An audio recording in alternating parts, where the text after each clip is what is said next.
Hello, everybody. Welcome to The Expendable Show. I'm your host, The Expendable. With me, as always, the lovely Shauna, who's wearing a Sunday Fun Day shirt. It's not Sunday, it's Wednesday. You can't even see it, so they wouldn't have even known. But you just had to bring it up. I saw it all day at work. I saw it all day. It's throwing me off. I felt like I should be at home watching football or something.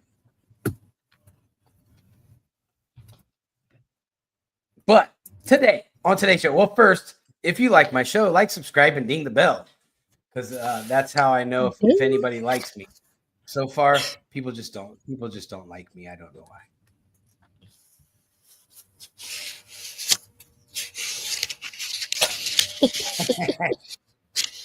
So the first thing I want to talk about today. So I came across this, and I think other people have probably already seen this, but it's not political or anything, but it was interesting, and it kind of freaked me out at the same time. So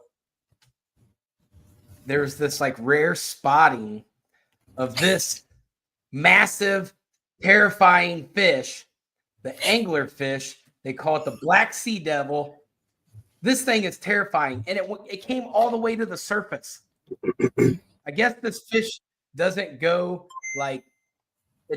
higher than 200 meters or something like that. So like it's rare, like super, super rare for this to happen. Yeah. And there's some kind of like fish prophecy behind it. When you see the angler fish, it means something. I didn't look that much into it, but if I was swimming out in the ocean and I saw this ugly ass fish with this big sharp ass ugly ass teeth, it's over with. I'm gonna have a heart attack and just die in the ocean. Well, it's big too. It's not. This picture don't do it any justice. If I could figure out how to play videos, I'd play you the video. Some scuba diver took a video of this thing swimming to the surface. This thing's massive. It could probably like eat my whole leg off in one bite. Isn't that freaky looking? Oh my God. I cannot. I think your kids need one of those. You don't even have the space. No. Anyways, that's crazy. That's crazy that that's the fish. You ever watch Finding Nemo? Yeah, that's super crazy.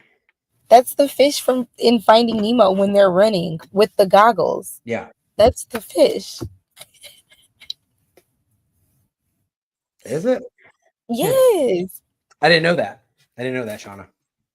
Boom, look, listen. I'm gonna have to go watch Finding. No, I'm not gonna go watch Finding Nemo.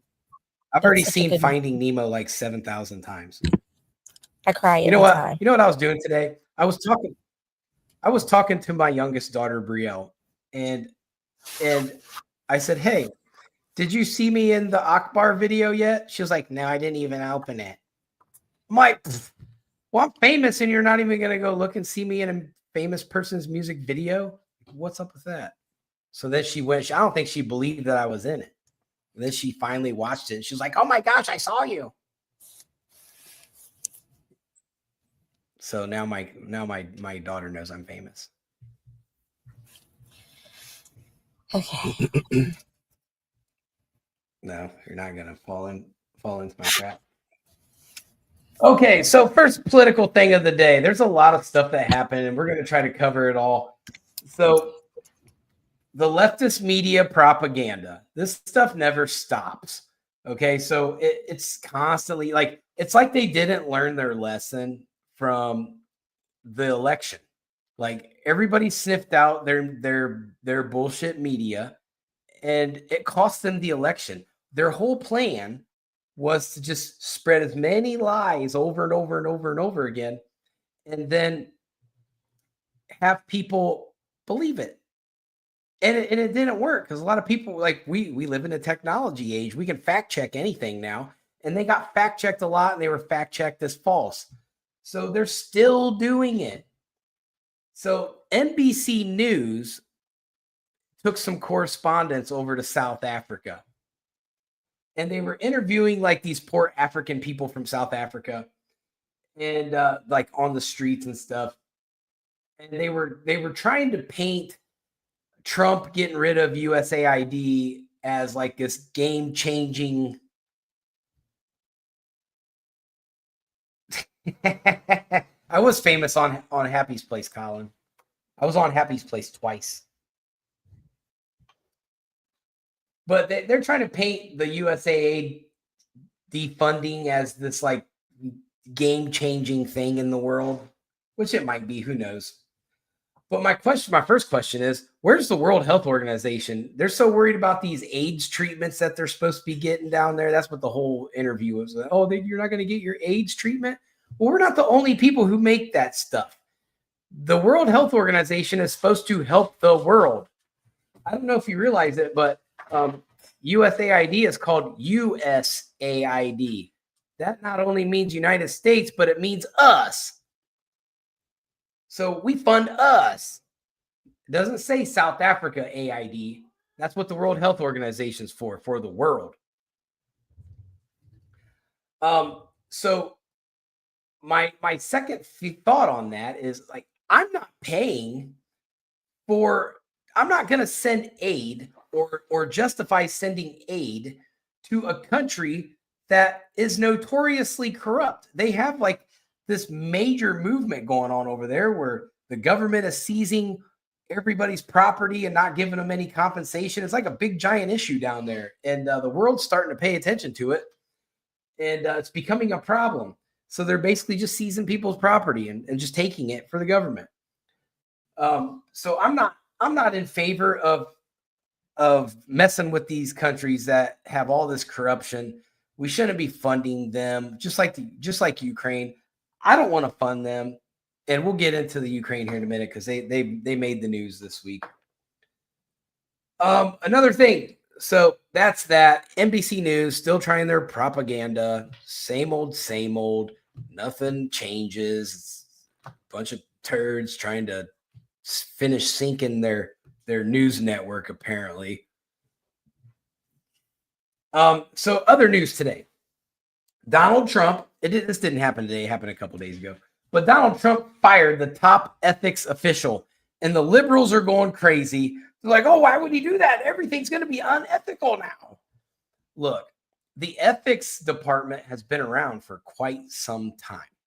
And when you look at the general makeup of our congressional leadership, it makes me wonder, is the ethics committee really doing anything?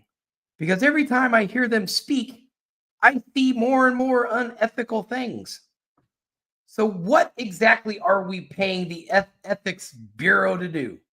Because they sure as hell aren't sniffing out ethics. Shauna, what do you have to say about that? I can see it on your face. Are we ethical?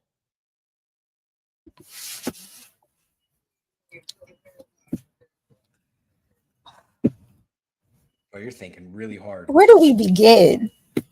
Where do we begin when we're talking about ethics of our government? Are we serious right now? Like, speaking to me, outside of what we've just recently found with everything going on with our money, right? That seems pretty unethical, doesn't it? We're talking about our president, right. Biden. He just pardoned all of his family. Obama, right. We're not even going to get into that.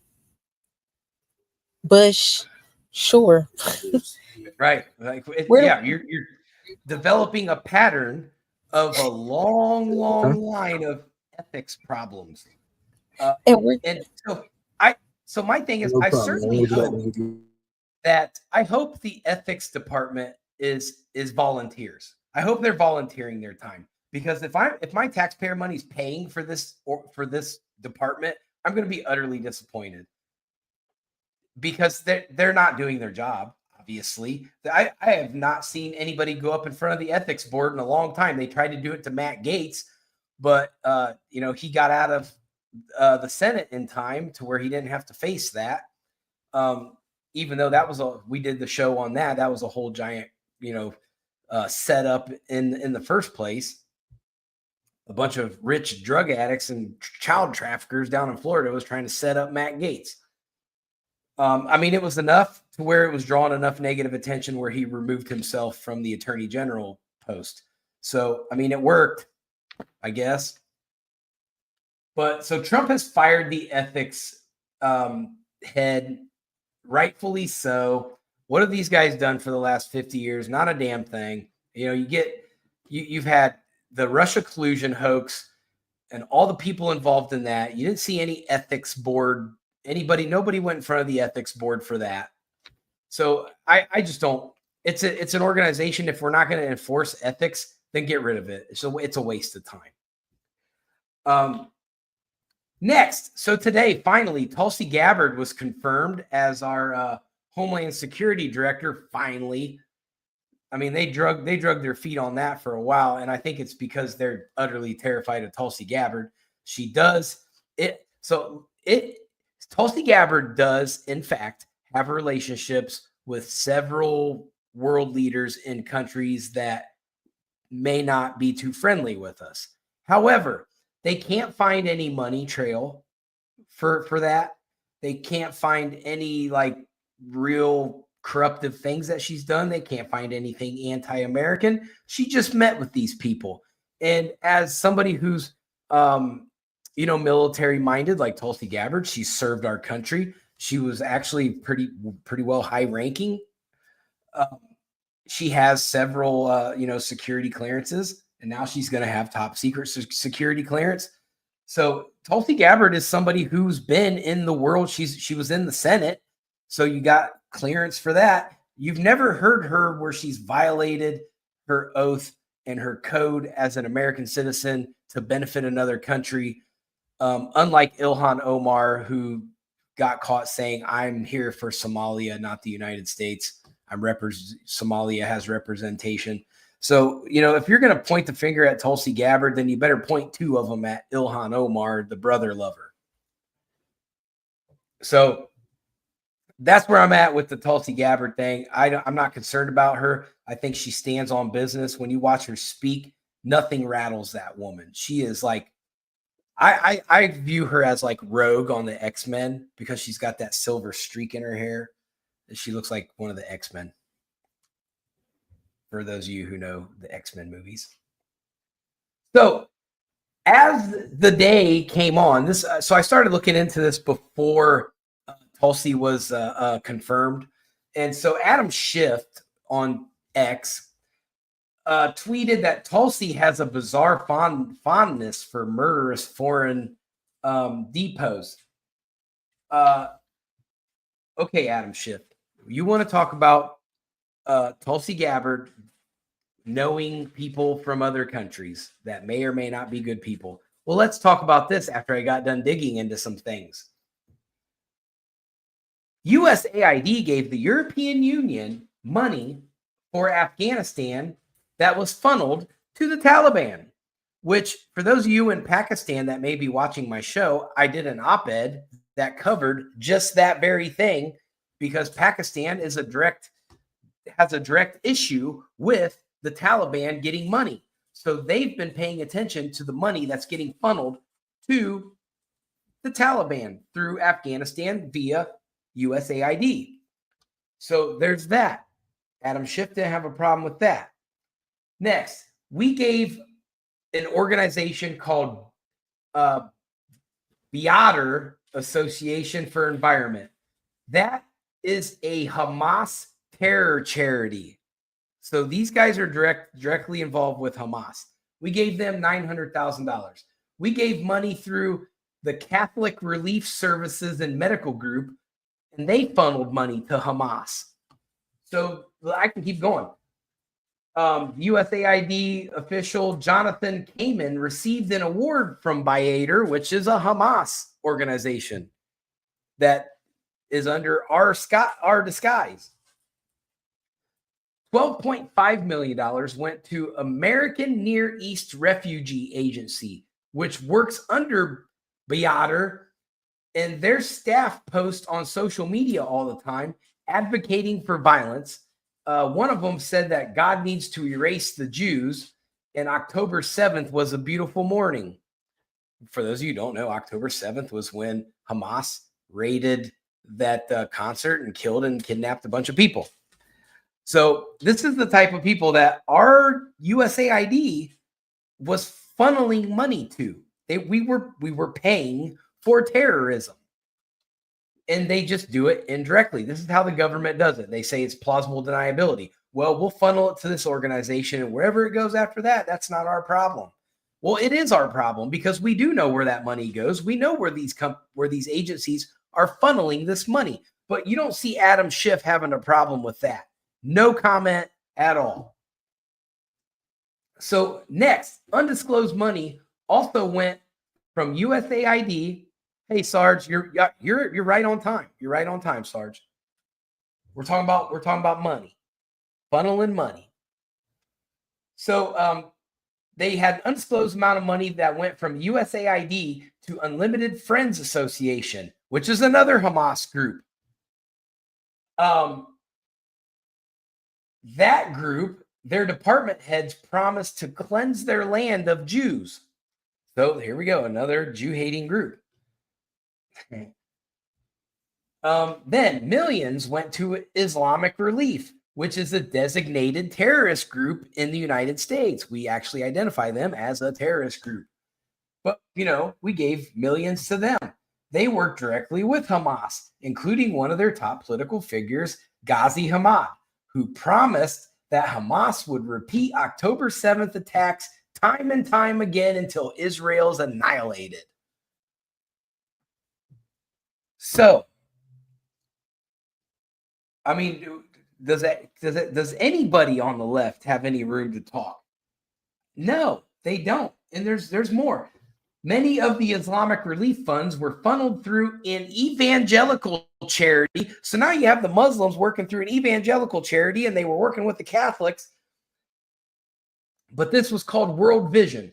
Now, World Vision has since said that they're not going to accept funding from the United States if they are found to have people in their staff that work with banned groups. So they quickly backtracked from that. However, we know that they know.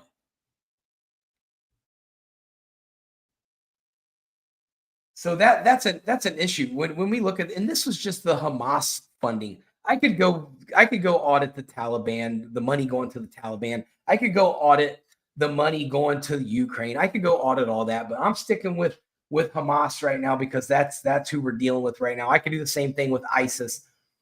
The money trails are there. You just have to know where to look. And USAID opened up a big can of worms to where we funnel our money to fund terrorist groups, to fund oppositions, to fund overtaking of governments. We're funding all that through USAID. Elon Musk did us a solid as taxpayers and as a moral compass to this country to uncover these things, because now we know the for sure proof of the dirty little tricks that these scamming congressmen have been doing for all these years. So that's definitely my take on that. I'm going to be paying close attention to that region, Sarge, for sure. There's things about to happen. So also today, Trump had a phone call with the greatest bad guy ever, Vladimir Putin. So Trump made a statement after the phone call. He said, "We agree to work together very closely, including visiting each other's nations." Trump posted on Truth Social, and he said, "We have also agreed to have our respective teams start negotiations immediately, and we will begin by calling President Zelensky to inform him of the conversation, something of which I will be doing right now." And he did call Zelensky, and we'll talk about that here in a second. So Trump has asked the Secretary of State, Marco Rubio, the Director of the CIA, John Ratcliffe, National Security Advisor, Michael Waltz, and Ambassador and Special Envoy, Steve Witkoff, to lead the negotiations, which if Rubio does what Rubio did down in Venezuela, this is going to be successful.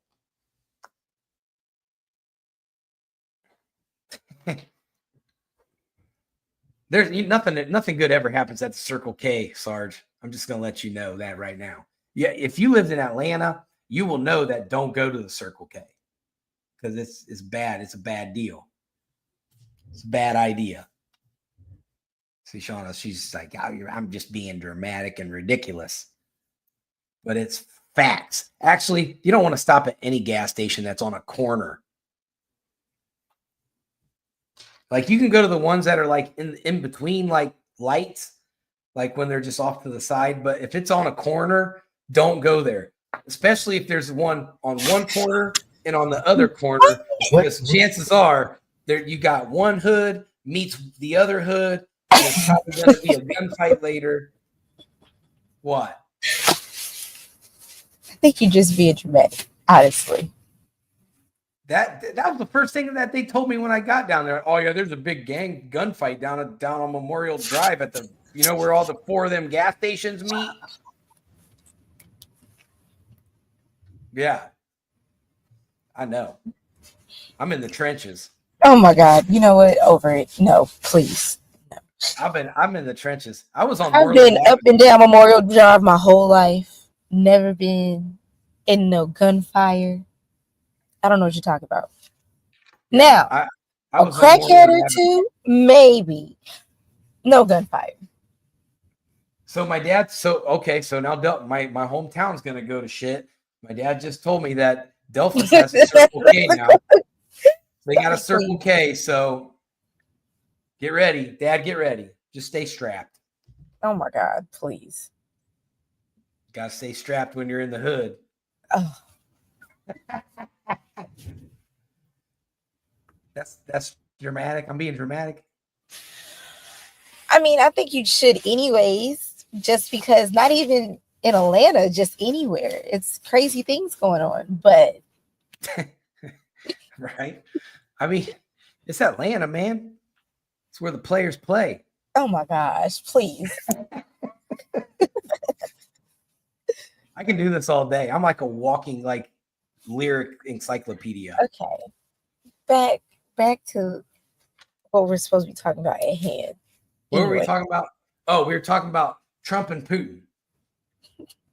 So they went down memory lane as well, and they were talking about World War II, how the United States and Russia worked together. Colin, you're okay. So before we get into that, breaking news from Van Wert, Ohio. One of our former employees at the other plant, John Maddox, murdered a homeless lady. There you go.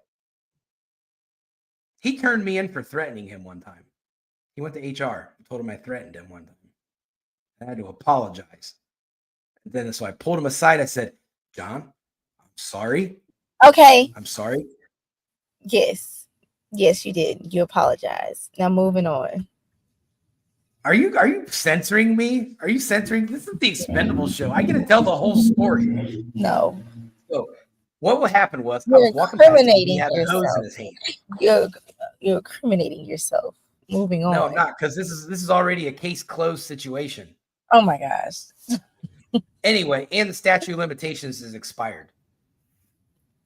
He didn't shoot me, Colin. Please. He didn't shoot Stop me. egging this on, please. But anyway, after I apologized to him and I said, and if you ever tell on me again, I'm gonna beat your ass. And that's it. We were on good terms after that, but then he quit. So like 2 days after that. So I don't know. I was just joking in the first place. Like he didn't take a joke. Where's my PR team at? Clean this up. No, Shauna, I thought you were my PR person. Oh, you tried to stop me, but it didn't work. But the guy went and he shot somebody, like a homeless lady in Fort Wayne, Indiana. It was insane. And then I knew he was off. Like we all knew he was off. Colin knows him. Sarge wants to be the PR person. Thank you, Sarge. I'll let you tackle this nightmare. Go right ahead. Sarge is going to need to make a statement on my behalf. Like the president. He can have like the American flag in the background with a podium. No. See, what he really meant was have a nice day. Yeah, he said he's not. He said he's going to tell him I'm not sorry. Well, that's a successful. But anyway, Trump and Putin, they were talking about the World War II and how they had great history together. Their nations worked together to defeat not the Nazis. Said, Putin respected that. It was a great time in Russian history, even though a lot of Russians died, a lot of Americans died, but they were able to defeat the worst evil, probably that this world's ever seen. So Trump came away from that discussion feeling good that they can sit down at the table and work out some kind of deal to get this war over with. Now, I want to remind any liberals who may watch this, because I did have some liberals watch my last show. And what I want you guys to understand and take away from this is, I know you guys are all getting on your social medias and going, why is the price of eggs going up? Why isn't inflation going down? Look at the mess that was left. You have two major conflicts going on. We have massive corruptive spending in our government. There are so many things that Donald Trump has to address, and he's doing it. He's done more in 3 weeks than probably Biden, Obama twice, and probably Bush put together. I've never seen a president do so much in a short amount of time. This guy's a workaholic, and he's showing. Elon Musk, he's a workaholic, and it's showing. And for those of you who don't understand this, that keep posting this, yes, Elon Musk is not an elected official. He's not. So he's an appointed advisor. So every time, if you guys have a president in the future, which I doubt it, because I'm pretty sure the Democrat Party is going to be disbanded after this, because they're pretty much responsible for most of this illegal spending of our money. But yeah, well, and that lady got arrested, Sarge, if you remember correctly, the USDA lady that told all the farmers they had to kill all their chickens because of the bird flu. They actually arrested her. She got charged. And so now we have like an egg shortage because this lady said, kill all your chickens. What kind of dumbass shit is that? Anyway, so the takeaway is, liberals, that there's a lot of work to do. And you got to give this guy more than 2 weeks to make a difference. It took Biden 4 years to destroy it. Whether you want to say he did or not, it doesn't matter. But it's going to take 4 years. It's not going to take Trump 4 years, but it's going to take him more than a couple weeks to get his plans implemented, because the Biden plan is exponentially different than the Trump plan. So there's a lot of adjusting and transitioning that has to happen. So I know you guys want to have the stick it to Trump moment, but you got to give the guy a chance to get his programs moving. So next, I want to bring something up that I found that I'm not quite sure is reputable yet, but I'm going to say it because I want everybody to pay attention to it. And just in case something comes up and they try to hide it from us. So there's allegations. There's several allegations. I've never seen anything concrete yet, but the allegation is there that the mayor of Kiev, which is Vitaly Klitschko, for those of you who don't know, him and his brother were boxers in the United States, and they're like two of the greatest heavyweights in the United States has ever had. So they are calling him the king of the sex industry in Ukraine. This guy's the mayor, and he's a former boxer. He's wealthy, and they say that he runs the largest networks of strip clubs. Okay, strip clubs, not that big of a deal. There's nothing illegal about strip clubs. Well, I don't know if it is in Ukraine, but I'm guessing not. But in the United States, you can legally run as many strip clubs as you want. He also owns 100 brothels. Now, that's where we get into this is illegal. This is a trafficking situation. So there is an allegation that he sells hundreds of girls to the European Union and the United States. They're saying he's also involved in the drug trafficking trade. Allegedly, he's under investigation for corruption and state treason. So there's something going on over there. And to me, when you look at all of these things, Putin's been saying this stuff since the get-go. He's been telling the world, like, hey, they got biolabs in the Ukraine for several bioweapons of viruses. Hey, the largest sex trafficking ring in the world is in Ukraine. Go look. And our media has totally blown that off. And now that Biden's gone and Trump's out there, you're starting to see these facts start to migrate through. And it's refreshing that this is happening. Now we're going to go into the next one with Ukraine, because Tucker Carlson covered this next segment, that Tucker Carlson has received some information, and he did not reveal his source, but Tucker Carlson's got a lot of whistleblowers that come to him.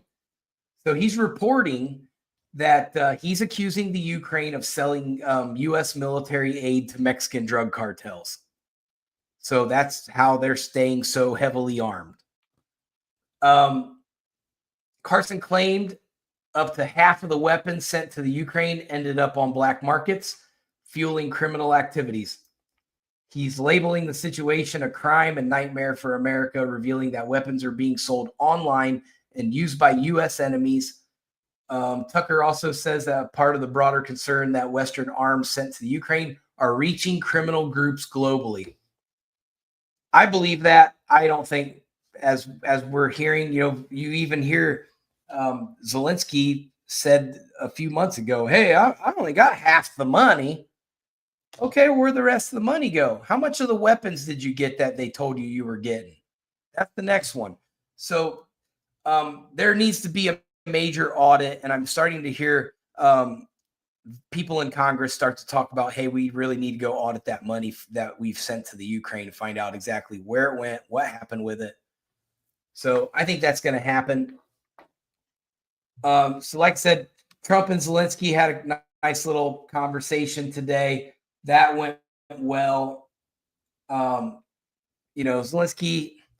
it's hard to tell with that dude sometimes, because 1 minute he's going to be like, yeah, I'm going to work with you, Mr. Trump. But as soon as Trump ain't looking, he's like, we need more money for more stuff so we can fight Russia. So he's playing a game, and Zelensky's going to lose this game at the end of the day, because everybody's starting to get hip to the game, as several of these countries start to migrate towards a more conservative government, which is happening in Europe. They're starting to say, hey, we're not going to help you like you want us to. Sorry. So that's going to happen. You're going to see the Ukraine start to simmer down a little bit, and they're going to work it probably eventually here in the next, I'd say 30 days. They're going to start to work a deal out with Russia to end this war.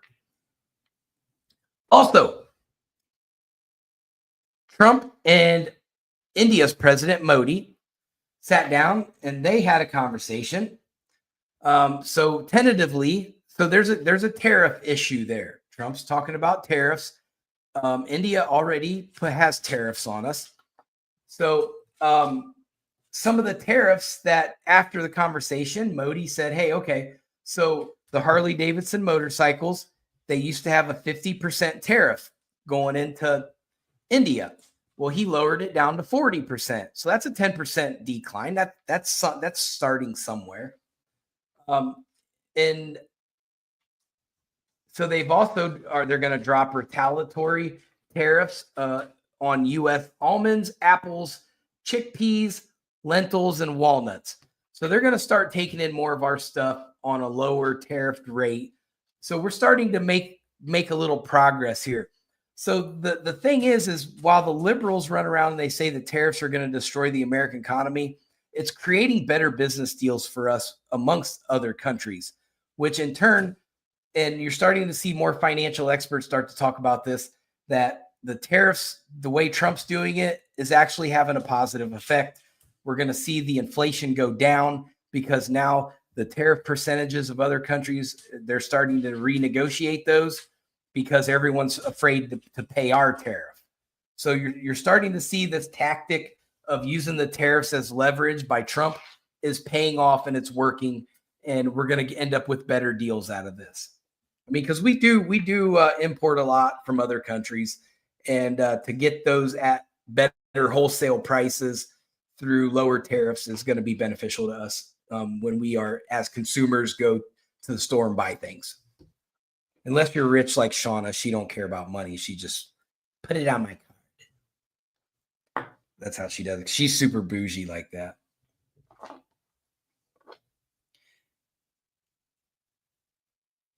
Go ahead. Wait on her. I am not no super bougie. Don't do that. Super bougie. Absolutely not. Bougie a little, not super bougie.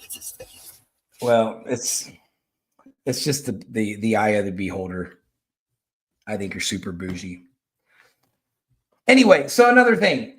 So Modi's also talking about purchasing more natural gas from the United States. If that happens, that is going to even further strengthen our relationship with India. Now, strategically speaking, the Indian government is kind of talking about this a little bit. And so they're saying Trump's outreach to China is going to complicate India's ability to cultivate the American desire to use India as a proxy against China without actually ever becoming one. So they're basically saying that they're cutting out the middleman China. So that's going to be big, and it's going to benefit us in the long run. I think the amount of business that we do with India, I think we're looking at like $168 billion is generally what we the amount of goods that we deal with them with. When you add it all up, that's a nice chunk of change that the United States makes off of them. So also moving on, Slovakian Prime Minister is asking for information on who recipients are in Slovakia that have received USAID funding. He wants to know who his traders are. So he has reached out to Doge and Elon Musk. All right, Colin, enjoy your work day. Stay awake. So you're starting to see some of these countries going, well, I don't want that money. I don't want these people trying to influence my money, because what if I don't get along with the United States? The United States is going to use USAID to pay an opposition to start an uprising to oust me. So I can see the concern of these world leaders. And Sean, I think you brought it up the other day that there's a lot of countries in Africa going, finally, we can get this corrupt money out of our country so we can govern our own country. And, if you want to talk about that a little bit, go right ahead, because you're the one who read the article or whatever, or watched the video. No, like one lady, she was saying, I think it was Nigeria, but she was saying that like 110,000 like Africans are going to be like indirectly affected by the USAID being taken away. And then she was like, it's 33,000 directly that's going to be like, laid off and stuff when all of this stuff is pulled. But she was like, all of those people have been stopping the actual help. Like they've been corrupt. They've been stealing the money, still letting like the people be terrorized, all the problems that's still going on. So like a lot of them are happy. They're like, because now we can really start to rebuild our countries how we should be able to. So that's a good point. And also, just to kind of piggyback off what Sarge just said, what about the AIDS and HIV? That's going to spread. So I feel like that, for one, that's the World Health Organization's problem. That's their job. They need to do that. For two, why is the epidemic of AIDS and HIV so prevalent in Africa? We have so much technology to help combat that here. So why is that technology not making it to Africa? I feel like that world governments are incubating this in Africa to keep those governments weak and under control. They say, "Oh, you guys have a breakout of HIV over here," and they can keep those people under control. and they don't give them the proper aid that they need. So I think you're seeing a lot, like what Shauna just said, you're seeing a lot of the African countries are starting to wake up and go, we don't need this here. We don't need United States money and United States influence here. We don't need European influence here. We don't need none of that. They want to run their countries. Are they going to need help with stuff? Yeah, those countries are going to need help with stuff, but let's actually give them some actual help instead of trying to go over there and steal all their natural resources and take over all their governments and input the people that benefit the agendas that we need. Like, that's not going to do these countries any good. Let them go be sovereign. If they succeed, they succeed. If they fail, they fail. That's how government works. Either you win or you lose. And they're never going to get a chance to find out if the world keeps trying to manipulate them all the time. So let them do their thing. Plus, we got enough problems in the United States. We don't need to be over there tackling everything that's going on in Africa too. And they got their own problems over there. And I also want to point out too that a lot of them are happy that that's going on, because a lot of the money went towards to push like LGBTQ, like all that type of stuff. And a lot of, Africans are like Christian and stuff like that. So for them, they're like, we don't really want to have any parts in this. Like, for the fact that you guys are pushing this agenda because you're taking this money. So a lot of them are happy about it in that aspect as well. Right. And Sarge, you just reminded me of a good point. That aid is not getting there. They use the AIDS epidemic as an excuse to funnel the money. They say, oh, we have these AIDS foundations, and they're taking the money, putting it there, and then they funnel it to whomever they want that money to go to, which is not helping the African people. They could have that epidemic under control if they wanted to. We don't have an epidemic of AIDS and HIV here. We used to, and then we figured out how to contain it. Why has that not happened over there? It's because they don't want it to. So there you go. Period. In the trenches. Period. So last thing I want to talk about real quick. So Congresswoman Ayanna Pressley, which is Shauna's favorite congresswoman besides Jasmine Crockett. She looks like, if you really use your imagination and you look at pictures of Ayanna Pressley, she looks just like the big alien black guy on the Stargate series. The one that's got the little golden symbol on his forehead. She looks just like that guy. I don't know what his name is, but she makes me think that she should be on the Stargate series. That's not funny. That's what she looks like. But she made a really, really disturbing statement that none of the TV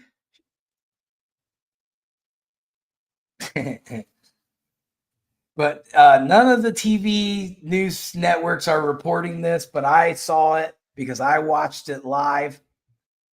She made a statement and she said, we're going to work hard to censor Americans from violating the progressive movement. That is such a communist statement, and all the legacy media covered it up. Like, she never said nothing.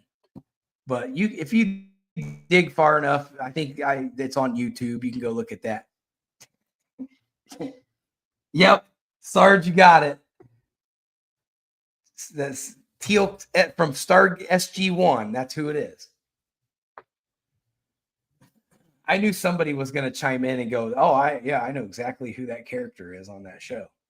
It's Ayanna Pressley before she transitioned into a woman."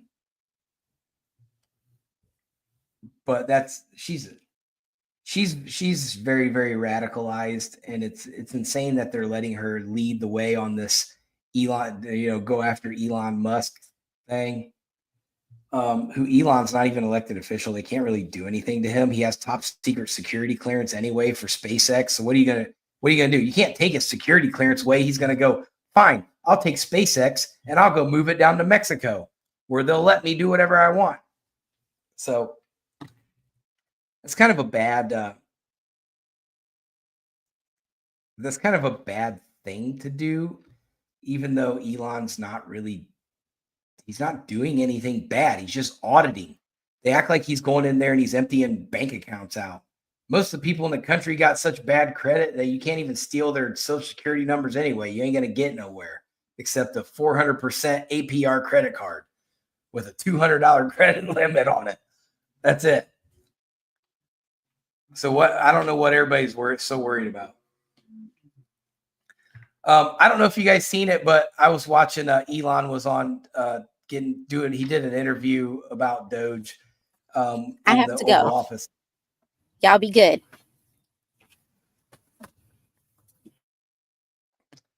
But if you ever watch Elon's son X, his son X, I don't know why he names his kids this, but X is so funny. If you watch, Elon takes him everywhere, so you have to watch little X in the Oval Office. Trump's there pumping him up. He's like, "Oh yeah, what are you doing over there, X? He's got such a high IQ." And then they show him like 5 minutes later, and he's picking his nose. I'm like, and then he's like making fun of people. He's telling people to shush while his dad's talking. It's funny. That kid's funny. I can watch that kid do stuff all day. He's just into stuff. You can just tell he's ornery. He'll get into stuff. But that's going to be my show for the day. I'm going to be back on Sunday, and I feel like every day Trump does something big. We're still waiting on the RFK confirmation. We're still waiting on Kash Patel. There's going to be more fireworks with Kash Patel, I'll guarantee it. I expect RFK to get confirmed tomorrow, but Kash Patel, they've stalled him out as long as they can. I think he's going to get confirmed here pretty soon, too. If Tulsi Gabbard got in, Kash Patel's getting in. So everybody be safe out there. Watch your surroundings. People are crazy. And watch the news or don't watch the news and wait for me to tell you what happens. All right, I'm out. Peace.